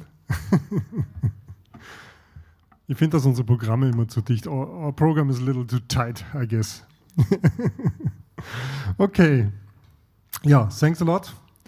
Now we come to the last part of this panel, which is quite short. Just have to work on my papers. So now, as next talk, we have Adrian Jonas Heim, and he's here to kind of represent the collective Total Refusal, which he is not part of anymore, but they got honorary mention for their work they did together. And last time, it's the stack of the world on stack. And he will talk about the production of this World on Stack, which has been done with 3 different sports game editors or sport games itself. And he will also talk about the problematics you get when you can't even really handle a camera inside a system like that, and you want to make artful directions. So, welcome. Hello, Mr. Heim. Hello.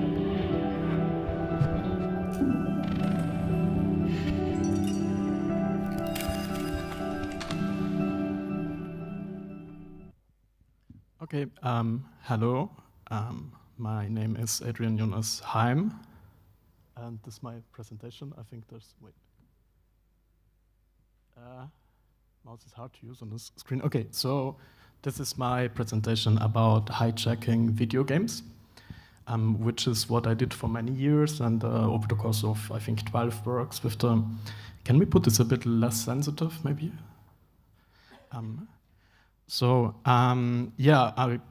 This is a Total Refusal. Maybe start with this. There's a homepage, totalrefusal.com. There's about 22 works online at the moment, of which the most you can just watch online. So feel free to dive into that. And as it says here, like the idea is to hijack video games, to use their engines. And I feel a bit pale now because there were so many great artists speaking before me that actually put a lot of effort into animation and such, and we don't. We just steal the animations from big publishing houses of video games. So this is a shot from FIFA, also a shot from the work World at Stake that's running here in the bunker as 3-channel installation. At the very end, you can't miss it. Also, it was screened at Deep Space. And I'm going to screen bits of it a bit later.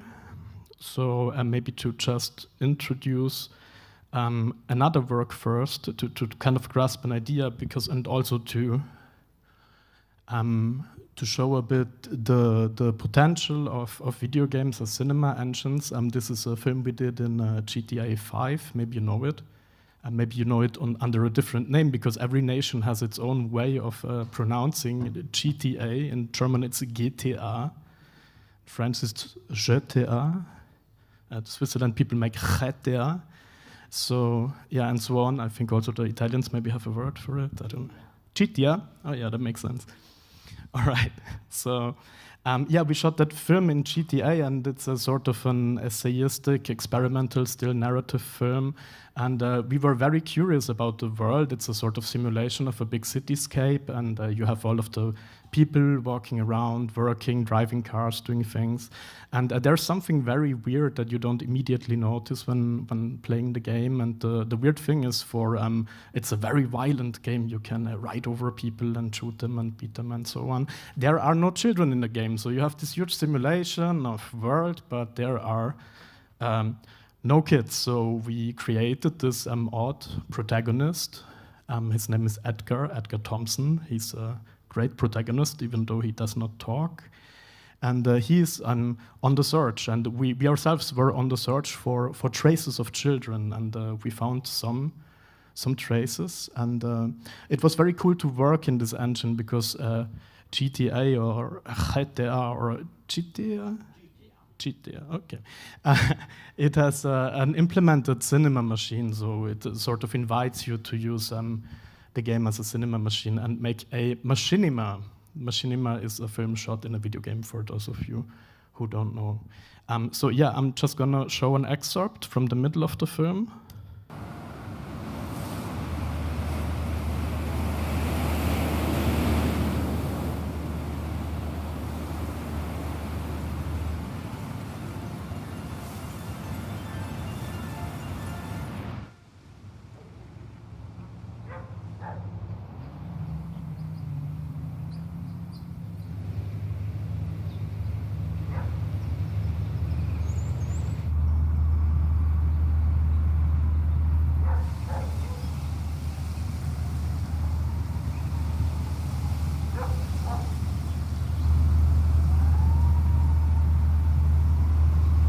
So the point is he does not know what's absent. He's searching for something, but he cannot know what is not there because he lives in this world, and it's normal that there is no children.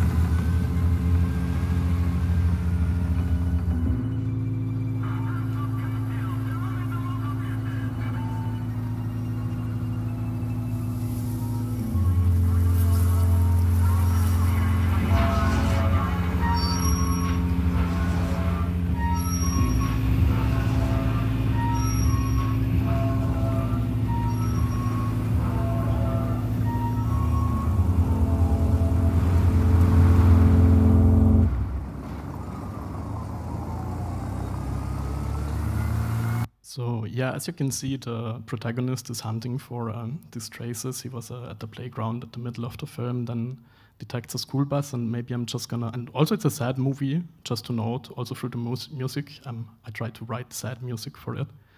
And maybe to skip a bit to the ending scene, the beach noir nightmare scene, how we call it. I'll just play that one too, because it's I think it very well shows the potential of these engines. The potential is quite crazy. Maybe a bit too loud.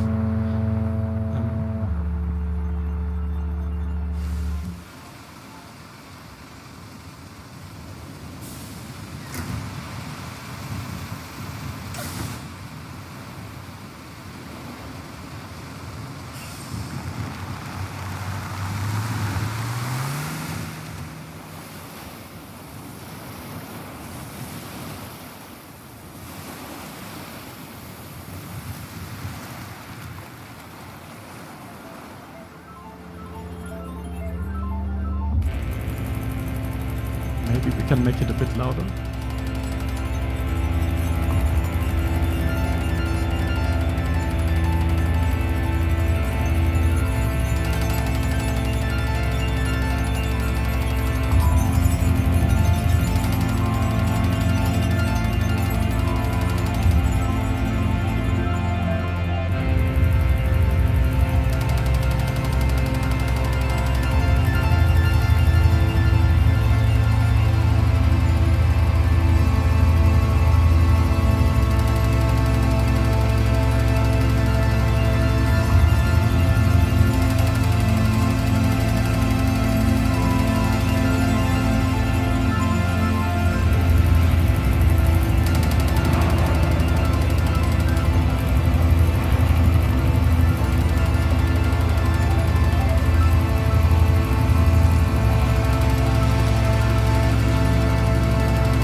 Yeah, so as you can see, we finally implemented some children into the games, even though they have like 3 pixels. It's babies indeed. So yeah, maybe you can see the potential of the machines you can create. Maybe not like AI, but maybe in comparison to AI, you can create very crazy images. Which brings me to the actual presentation. I have it here in a folder in JPEGs. I hope this is okay for you. The last film we did, and the film that is also exhibited in the bunker, and yes, please watch it there. It's a free channel installation version of it. We wanted to examine sports video games, because we do like video games, but we do not like sport video games. So we thought we would work with something that we actually don't like at all. And also it was very challenging, because these games, unlike this GTA, they're not supposed for you to control a camera, but more to that later. And one of the sports games we of course chose was FIFA, or FIFA, I don't know, is there an Italian way to pronounce FIFA? Okay, that's great. Anyhow, we were thinking about the topics of individuality, and also especially about agency, like who is the agent, who is the audience. That maybe brings me back to this. Oh, my presentation left. Okay, no problem. And so we were asking questions about who is on the field with an agency, who can play the game actually, and who is not, who is in the audience. But more to that later. And so we were searching for someone who looks like the most prototypic football soccer star you could imagine, maybe a little bit like Marko Arnautovic kind of guy. And I had this friend, Patrick with K in the end, not with CK in the end. So this is not the actor we used in the end, but it's the 3D model. So all of my colleagues were mesmerized by my friend who looks like a soccer star. Shout out to Patrick Tagonov. So what we did is, we made some photogrammetry. Ooh, there's my drum kit in the back, cool. And so we 3D scanned Patrick, and we did this Blender thing you can imagine, so to implement it into the game. But as you can already see, this is FIFA. And this is how FIFA looks usually. You just see this top-down bird perspective camera, and you can control all the players at the same time. And we weren't really interested in this, for this is not a cinema image. This is at best it's a TV image, a bad one. So we had to hack into the game, and we also hired some hackers, and they were coming, and there were lots of cables on the table and green letters coming down the screens. And at some point we achieved something with a camera mod that looked a bit cinematic. Maybe let's look at it. It's a baby steps. So we could change the perspective a bit, and you see us zapping around. We didn't use the shot. It doesn't have any depth of field, doesn't look very cinematic, but maybe it already shows a bit of the potential you have also about the weirdness of these games. If you look a bit closer, they sort of having this intimate dance going on. We didn't use the scene in the end, but it looks fantastic. I mean, you find lots of weird stuff in the games if you look at the background instead of the objects in the foreground, which might be more interesting if you sort of hijack the games and put a bit of new maybe ideas in it. So here's a very cinematic version of I think the same shot or a similar shot. It's just from my hard drive, some stuff that was left. Are you moving, guys? Yeah. Okay, something is happening, some adjustment. So yeah, you put a lot of depth of field in the back, and you put a bit of slow-mo and a close-up, and then gets more cinematic already. Yeah, okay, I think, yeah. Okay, point stated. Also, if you want to make cinema, the most important things are cinema posters. So this is a great poster with starring Patrick. Fantastic poster. We had another great actor. It was a golf cart. Yeah, here you go. It's our second star of the movie, and also therefore it's on the poster. The golf cart. So for the movie, it's quite long. It is, I think, 15 minutes. I'm not going to screen the whole movie, but I will show the scenes in the soccer game in FIFA. There are two more storylines in the film, one in a golf game, one in a rally game. If you want to see it, you can at any time, as I said, in the bunker exhibition at the very end, huge screen, 25x5 meters. And so for now, just to grab the idea of what we were looking at, this idea of of having to watch, being doomed to watch, instead of having actual potential of interfering. Maybe I don't want to give away too much, so we're gonna watch, I think, 2, respectively 3 scenes about it. Yeah. Okay, maybe let's just jump in. Something happening. Yes, here you go.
Good evening and welcome.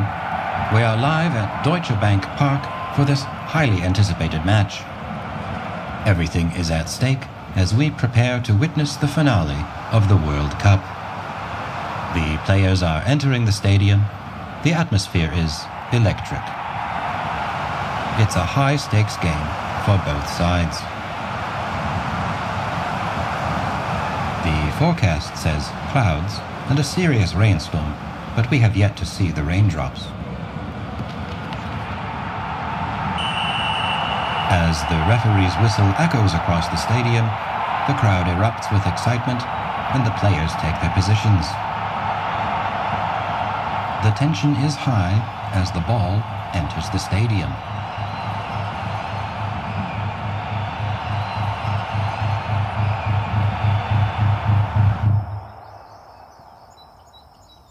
Yeah, as I said, this is the second star of the film, the golf cart.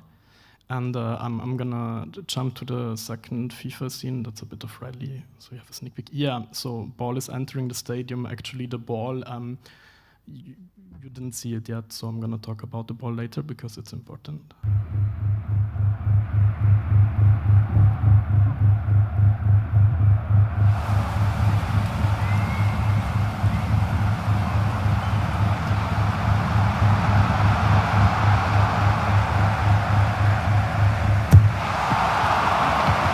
Crowd is on their feet as the ball enters the game. An intense start to the match. Patrick's fans are making themselves heard. They collide as they both go for the ball, and Patrick goes down.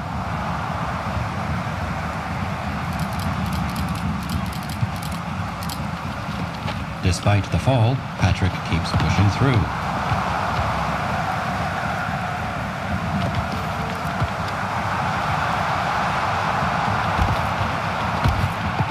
Patrick cannot bring the ball under control, and yet the match goes on. The game is cursed.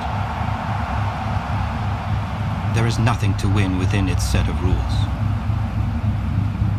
It's a total structure, a system that knows no outside. It leaves everyone trapped in a condition of endless contradiction and generic conformity. Patrick will not make a difference, and neither will the audience. Within their set of reactions, they can cheer, taunt, laugh, or cry. But at the end of the day, it seems like they are doomed to watch.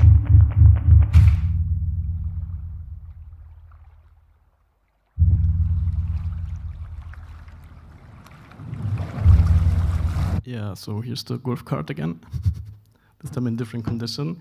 And yes, as you could see, we broke the game quite much. We put a couple of, let's say, interventions into it. Like we didn't play it ourselves, also because we didn't want to play FIFA.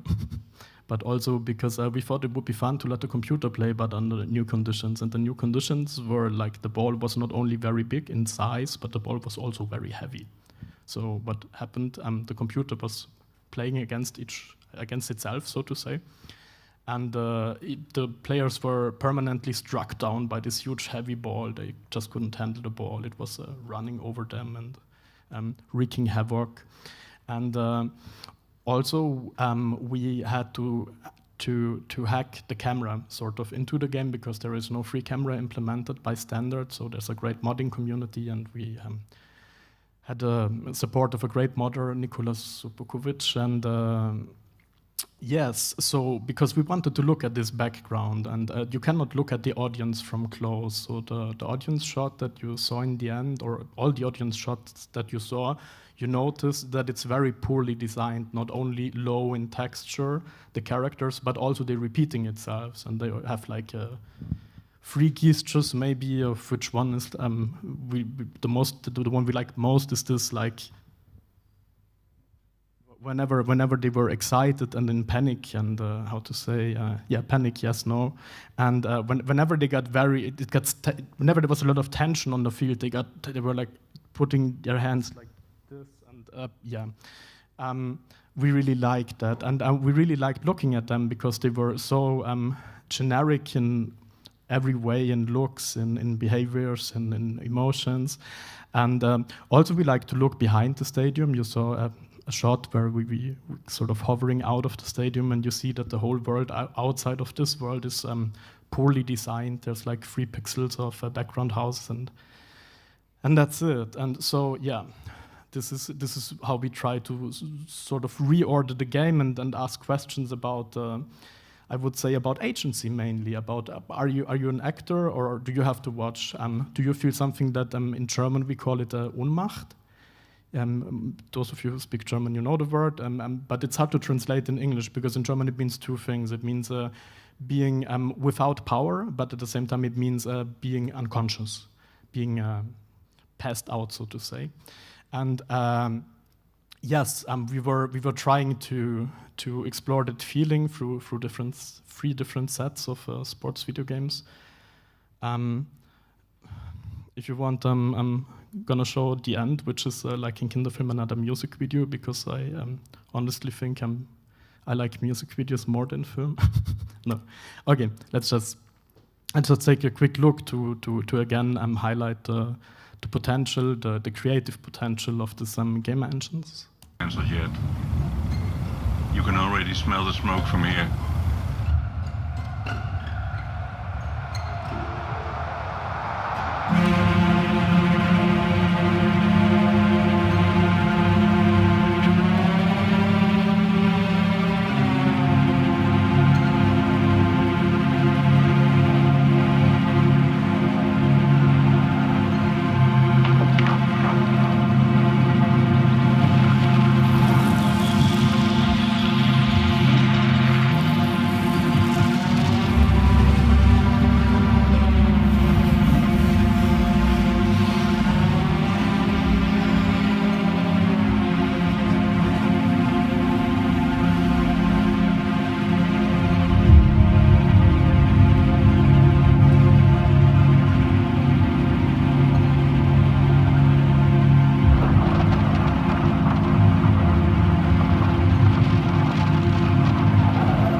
Yes, so still, I mean, you know the ending now. You know everything that happens in the end, and all the story makes sense all of a sudden. So what I'm trying to say is, please still watch the film. Also watch it in a free channel in the bunker, because it's a sort of different version, and especially this nightmarish sequences get a bit more tense with free things happen simultaneously on a 25-meter screen. Such a big screen. Okay, that said, thank you so much for your attention. If you have questions, I'd be happy to answer.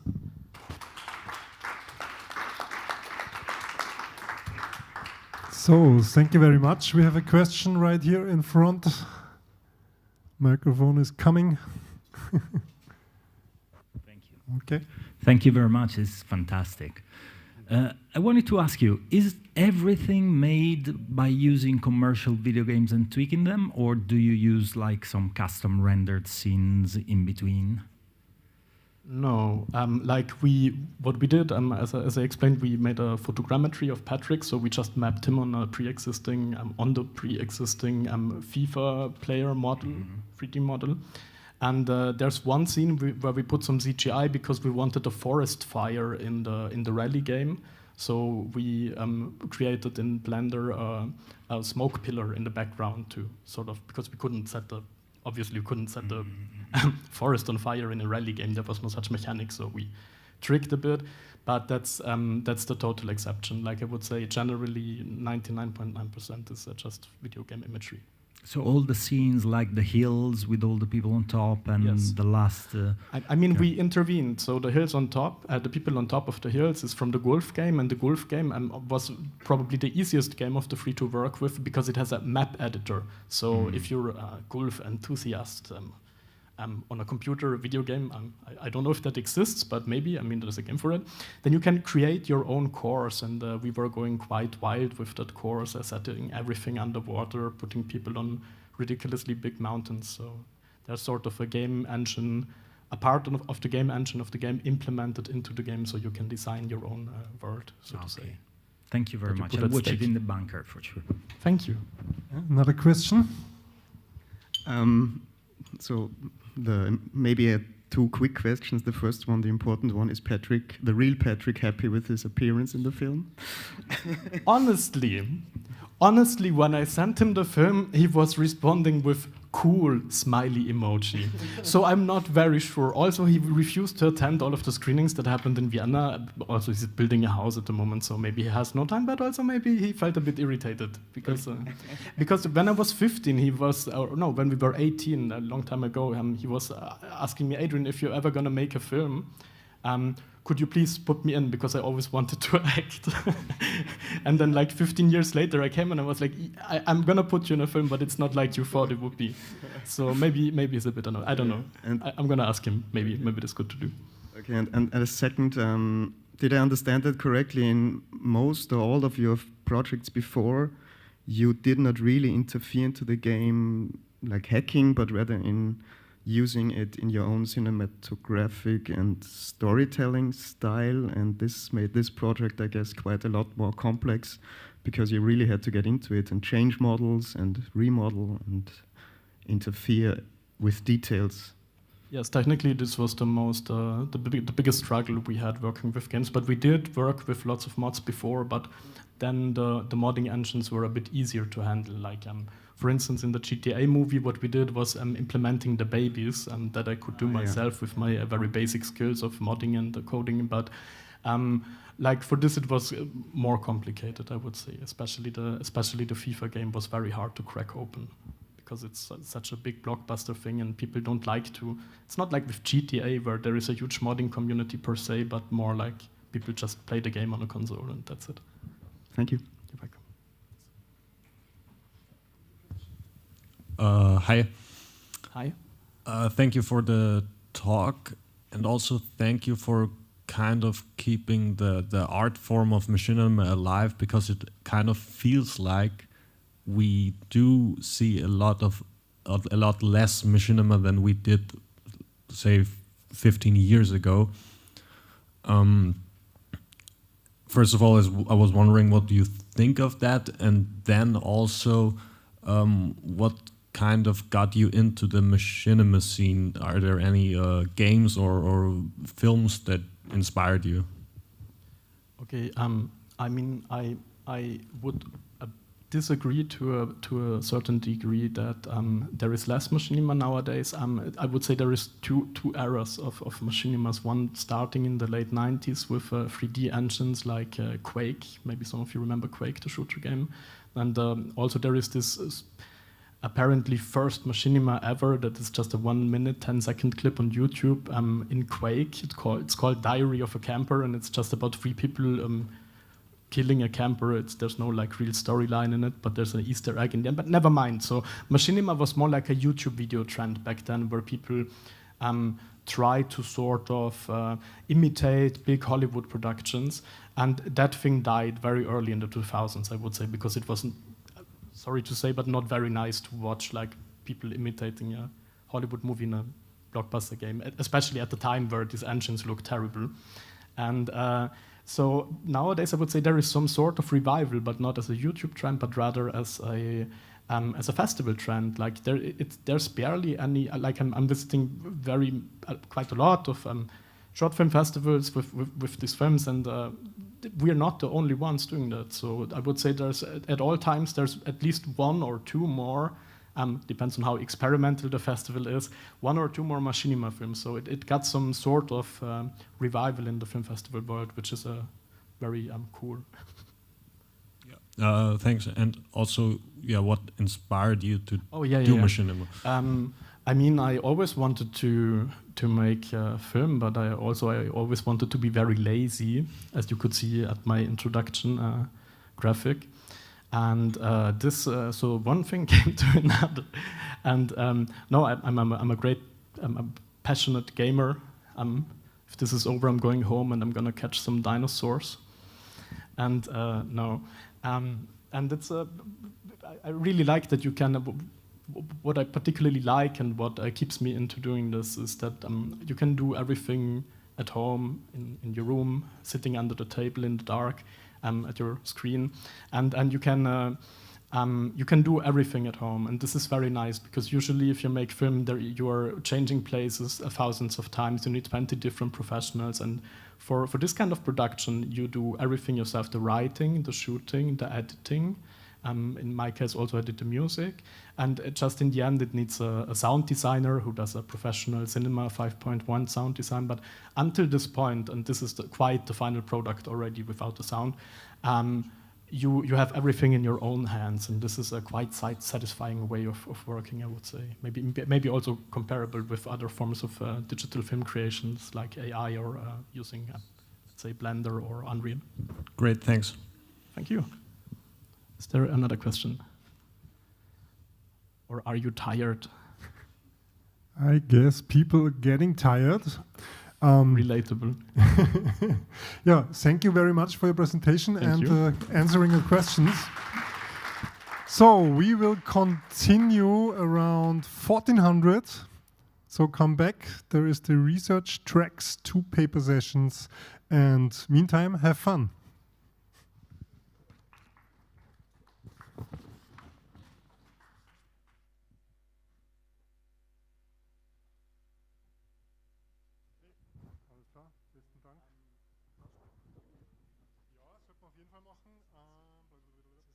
Hinten, glaube ich.